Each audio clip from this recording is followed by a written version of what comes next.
President Trump imposing sweeping cuts to the Federal Emergency Management Agency, including billions in proposed budget reductions and staff downsizing. With wildfire season in full swing, emergency responders here in California say they don't know how much federal support they're going to get when disaster strikes. And the recent deadly floods in Texas revealed some delays in FEMA's response as a result of new spending controls and some bureaucratic hurdles. Here in the Bay Area, rescue teams like the one in Menlo Park say that federal funding has not kept up, even as costs and deployments climb. Veronica Macias spoke to them about the potential impacts.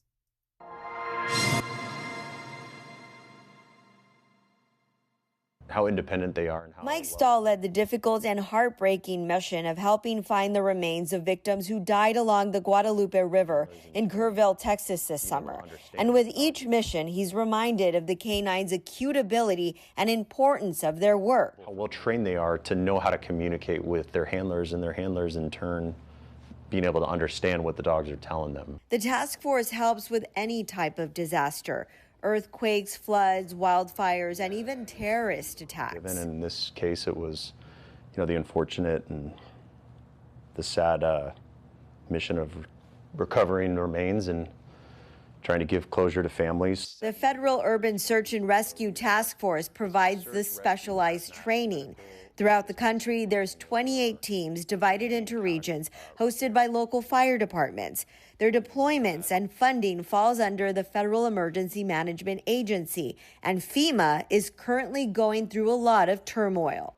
So what our team members are doing here is they're actually drilling core drills through the floor, and then they would physically attach webbing and lashing to it, and they would remove those large widowmakers. Special Operations Chief John Werdinger of Task Force 3 at Menlo Park Fire Department is a USNR veteran who started in one of the worst disasters on American soil. After 9/11, the federal government started putting real money into the 28 teams in the United States, and we were getting between $1.2 and $1.3 million each year. Through the years, the ability to respond to different crises, as he explains, has grown.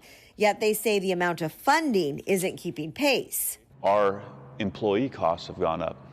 So what a firefighter makes in 2005 and what a firefighter makes in 2025 are two very different things. So the amount of money that we receive from the federal government isn't adequate for what is needed to maintain the teams. Recently, the Government Accountability Office sounded the alarm on FEMA's ability to respond to multiple disasters as a result of the agency's severe understaffing, as the current administration aims to shrink it.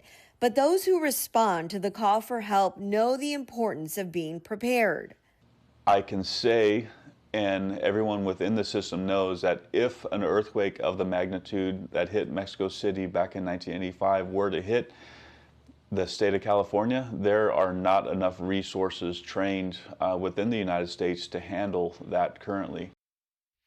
A report released earlier this month by the watchdog Government Accountability Office found the number of active FEMA employees dropped about 10% from January to June this year, largely because of the Trump administration staffing reductions.